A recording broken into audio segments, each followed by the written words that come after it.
are going to commune with you this afternoon. Thank you for blessing this element. Thank you for sanctifying this bread and this juice that symbolizes your body and your blood that was shed on the cross at the Calvary. Thank you for the benefits that we are going to receive this afternoon. Thank you for the healing. Thank you for the forgiveness. Thank you for the salvation of our families and loved ones. Thank you for the prosperity. Thank you, Lord, for the salvation of those countries, those people who are not yet been saved. Thank you for using us, Lord, in the near future, that we're going to share the gospel wherever you want to send us, O God. And by your blood, we ask you, God, to seal every blessings, seal every word, O God, you are going to release this afternoon, that Satan it will not be stolen by Satan as they leave this place. Seal the word that you're going to release this afternoon, O Lord. And thank you, Lord, for all the benefits, and we give you all the glory. We declare tonight, this afternoon, that the Passover, the curse will pass over in our lives, the poverty will pass over in our lives, and the lackness will pass over in our lives. Anything that does not come from you will always pass over in our lives, O Lord. We only welcome your favor, your grace, and mercy upon us, O God. We thank you, we bless you, and we honor you. In Jesus' mighty name we pray. Amen. Let's eat the bread.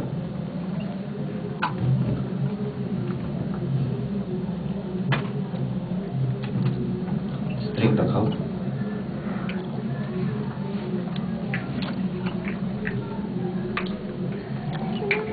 Hallelujah. Can we be seated?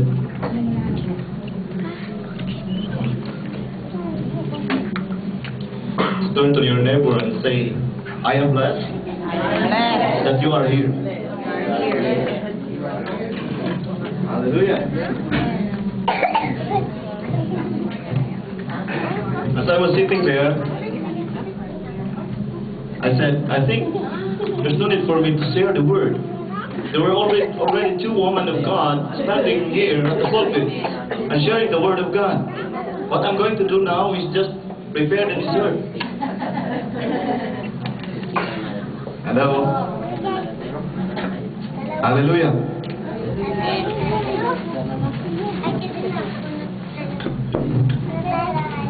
We really need to have a place.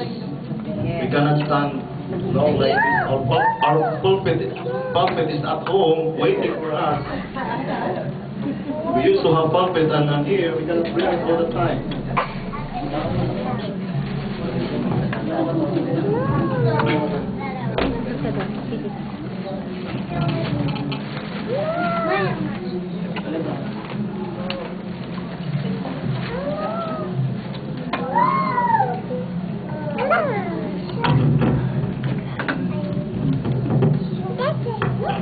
Hallelujah. I want you to turn your Bible in the book of 1 Samuel, chapter 17, verse 1 to 11. 1 Samuel,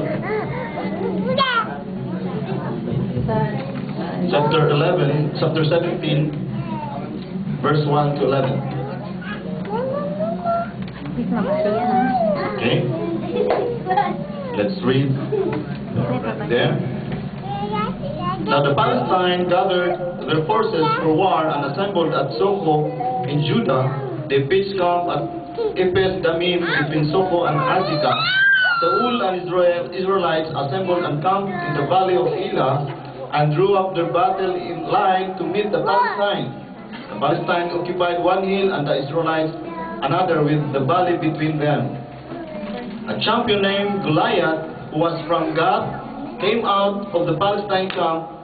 He was over 9 feet tall. He had bronze helmet on his head and wore a coat of scale armor of bronze weighing 5,000 shekel. On his legs he wore bronze greaves, and a bronze javelin was slung on his back. His spear shaft was like weaver's rod, and its iron point weighed 600 shekels. His shield bearer went ahead of him. Goliath stood and shouted to the rank of Israel, "Why do you come out and line up for battle? I am not a Palestine, and are you not the servant of Saul?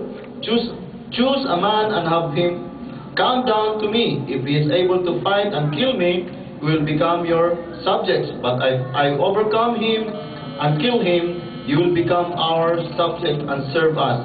Then the Palestine said, "This day I defy the rank of Israel. Give me a man and let us fight each other."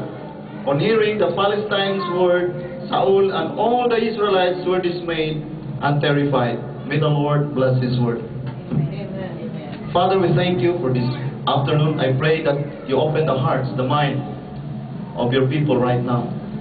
Give us wisdom, give us the understanding, give us the fresh revelation this afternoon, O God. As I say, share your word. Anoint thy word that comes out from my mouth. And I give you back all the glory, honor, and adoration. In Jesus' mighty name we pray. Amen. Amen and amen. Praise God.